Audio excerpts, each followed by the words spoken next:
விடுதலை 2 இந்த படத்தோட கதை இதுதாங்க. விடுதலை 1ல் விஜய் சேதுபதியை கைது பண்ணுவாங்க. அதுக்கப்புறம் விஜய் சேதுபதி யார், எதுக்காக கைது பண்ணினாங்கன்னு சொல்கிற கதை தான் விடுதலை பாகம் 2. இதில் விஜய் சேதுபதி பள்ளிக்கூட ஆசிரியராக இருப்பார். அந்த ஊரில் கென் கருணாஸ் ஒய்ஃபை அந்த ஊர் பண்ணையார் கூட்டிகிட்டு போய் கற்பழிச்சிடுவார். இப்படி அந்த பண்ணையாருக்கு அந்த ஊரில் எந்த பொண்ணை பிடிக்குதோ அந்த பொண்ணோடு இரவை கழிக்க நினைப்பார். இதுதான் அந்த ஊரோட சட்டம்னு சொல்லி வச்சுருப்பாங்க. இதை அந்த கிராம மக்கள் தட்டி கேட்க பயப்படுவாங்க. ஏன்னா அவங்க அந்த ஊரோட பண்ணையாருங்கிறதால. இப்படி அந்த பண்ணையாருடைய அராஜகம் அதிகமாக இருப்பதாலையும் கருணாஸுடைய மனைவியை ஒரு நாள் கூட்டிகிட்டு போய் வன்புணர்வு செஞ்சிடுவார் அந்த பண்ணையார். அந்த கிராமத்து இளைஞனான கென் கருணாஸுக்கு மட்டும் கோபம் வந்து தன் நண்பர்களோட சென்று அந்த பண்ணையாரை வெட்டி கொலை செஞ்சிடுவார். தான் பொண்டாட்டியையும் கூட்டிகிட்டு வந்துடுவார். இதனால் அந்த பண்ணையார் மகன் தன்னுடைய அப்பாவையே கொலை செஞ்ச கென் கருணாஸு மற்றும் அவன் நண்பர்களை மரத்தில் கட்டி வச்சு சவுக்கால் அடிப்பார். அப்போ அந்த கிராமத்து வாத்தியார் போலீஸை கூட்டிகிட்டு வந்து அந்த இளைஞர்களை காப்பாற்றிடுவார். அப்படி இருந்தும் அந்த பண்ணையார் மகன் கென் கருணாஸை மன்னிக்க கூடாது, அவனை கொலை பண்ணியே தீரணும்னு சொல்லி ஒரு நாள் கென் கருணாஸையும் கொலை செஞ்சிடுவார். அதை தடுக்க வந்த விஜய் சேதுபதியை அடின்னு அடித்து போட்டுடுவாங்க. அந்த கிராமத்தில் பண்ணையாருக்கு அடிமையாக இருக்கக்கூடாதுன்னு சொல்லி பண்ணையாருக்கு எதிராக கம்யூனிஸ்ட் கட்சி இருக்கும். அந்த கட்சியில் விஜய் சேதுபதி சேர்ந்து பண்ணையாருக்கு எதிராக, அதிகார வர்க்கத்துக்கு எதிராக குரல் கொடுப்பார். அப்படித்தான் அந்த ஊரில் ஒரு சக்கரை ஆலையும் இருக்கும். அதில் சம்பள உயர்வு கேட்டு வேலையாட்கள் முதலாளிக்கிட்ட கேட்க சம்பளத்தை கூட்டி கொடுக்க மாட்டார். அது மட்டும் இல்லைங்க, அந்த சக்கரை ஆலையில் மேனேஜர் ஒரு கூலி தொழிலாளியை மெஷினில் தள்ளி விட்டு கொலையும் பண்ணிடுவார். இதை எதிர்த்து மற்ற தொழிலாளிகள் கேட்க அதற்கு அந்த சர்க்கரை ஆலை முதலாளி போலீஸை விட்டு அந்த கொலையை மறைக்க திட்டம் போடுவார்.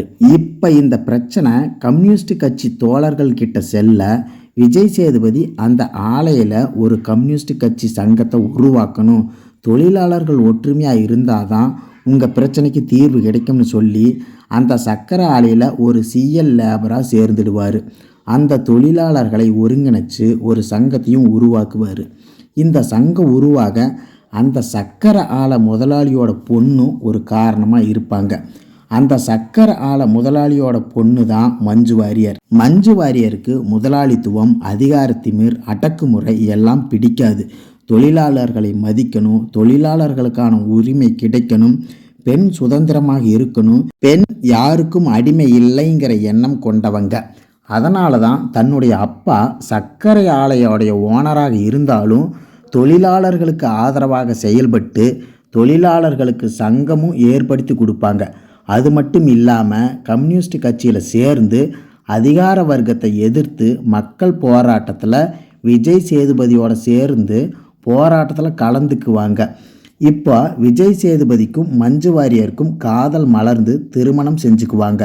ஒரு பக்கம் விஜய் சேதுபதியை கைது பண்ணி கேம்பில் வச்சு சித்திரவதையும் பண்ணுவாங்க. அதை ஒரு பத்திரிகையாளர் ஒருவர் புகைப்படம் எடுத்து நியூஸ் பேப்பரில் போட்டு மக்களுக்கு தெரியப்படுத்த கம்யூனிஸ்ட் கட்சி தோழர்கள் விஜய் சேதுபதியை எப்படியாவது காப்பாற்ற வேணும்னு நினச்சி ஆயுத போராட்டத்தில் போலீஸுக்கு எதிராக இதுவரைக்கும் அகிம்சையாக போராடிய கட்சி இப்போ ஆயுத போராட்டத்திலையும் ஈடுபட அந்த கட்சி தோழர்களை இந்த அதிகார வர்க்கமான காவல்துறையும் அரசாங்கமும் அது ஒரு தீவிரவாத இயக்கம்னு அவங்க மேலே பழி போட்டு கம்யூனிஸ்ட் கட்சி தோழர்களை சுட்டு கொலை செய்ய ஆரம்பிச்சிடுவாங்க. இதனால் விஜய் சேதுபதி என்னால் நீங்கள் சாக வேண்டாம், நான் போலீஸுக்கிட்ட சரணடைஞ்சிட்றேன்னு சொல்லி சரண்டர் ஆகிடுவார். அப்போ அந்த போலீஸு விஜய் சேதுபதியை சுட்டு கொன்னுடுவாங்க. இந்த படத்தில் அதிகாரத்தையும் அதிகாரியையும் முதலாளிகளையும் அவர்கள் செய்யும் தவறை எதிர்த்து ஒருவரோ அல்லது ஒரு குழுவோ போராடினால் அந்த நபர் அல்லது அந்த குழுவை இந்த அதிகாரி அல்லது அதிகாரம் ஒரு தீவிரவாத இயக்கமாக அல்லது தீவிரவாதியாக கட்டமைப்பார்கள். இந்த மக்கள் இயக்கம் மக்களுக்காகவே போராடினாலும் மக்கள் இதில் நேரடியாகவோ அல்லது மறைமுகமாகவோ பங்கு பெற்று மக்கள் இயக்கத்திற்கு ஆதரவு தந்து மக்கள் விரோத அதிகாரத்தை மாற்ற வேண்டும். அது ஓட்டாக கூட இருக்கலாம். அப்படி மக்கள் விரோத அதிகாரம் அல்லது அரசாங்கத்தை மக்கள் மாற்றாவிட்டால் அந்த அரசாங்கம் அந்த மக்கள் இயக்கத்தை அழித்து ஒழிக்கும். எனவே மக்களே மக்களுக்கு தேவையான சாதகமான அரசை நிறுவ வேண்டும். இல்லையென்றால் மக்களை யார் காப்பாற்ற நினைத்தாலும் அவர்கள் அந்த அரசால் குற்றம் சுமத்தப்பட்டு அழித்தொழிக்கப்படுவார்கள். எனவே மக்களே மக்களுக்கு நல்லாட்சி கொடுக்கும் அரசாங்கத்தை நிறுவ வேண்டும் என்று நல்ல கருத்தை சொல்லியிருப்பார் வெற்றிமாறன் அவர்கள்.